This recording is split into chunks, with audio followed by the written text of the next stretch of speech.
The Wagner Group's rebellion shows that cracks are starting to form in Putin's power, the U.S. has said. Though it was short-lived, U.S. Secretary of State Antony Blinken said the mutiny was a direct challenge of Putin's authority.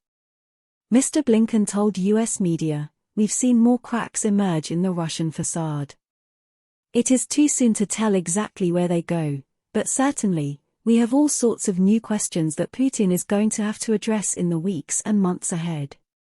Wagner chief Yevgeny Prigozhin will be exiled from Russia to Belarus as part of a truce agreed with Vladimir Putin after an explosive armed rebellion race to Moscow on Saturday. The mutiny was called off at the 11th hour as Prigozhin said he wanted to avoid bloodshed. Wagner's forces were about 4 hours away from Moscow when news of the dramatic turnaround came. His decision to stop Wagner soldiers storming through Moscow saved him and his men from facing criminal charges over the attempted coup, the Kremlin said. Key points. Storm Z recruits accuse Prigozhin of walking off after signing deal with Putin. Zelensky says scared Putin probably hiding somewhere. Russia saved from brink of civil war at 11th hour. US briefed on Wagner forces days before rebellion started. Threats to family made Wagner chief call off Moscow mutiny, report. 6:25, armoured. Threats endangering the families of Wagner leaders before Yevgeny Prigozhin made by Russian intelligence services caused the mercenary leader to stop his advance on Russia, the UK security sources said, reported The Telegraph.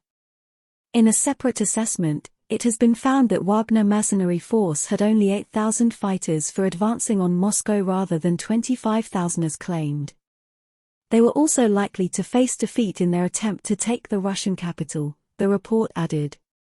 It has also been assessed that Vladimir Putin will now try to bring in Wagner Group soldiers into the Russian military and pull out its former leaders, The Telegraph reported.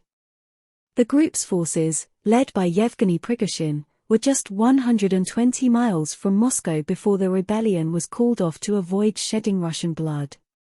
He has gone into exile in Belarus after a deal with Vladimir Putin's government was brokered at the last minute. The agreement will see charges against him of mounting an armed rebellion dropped.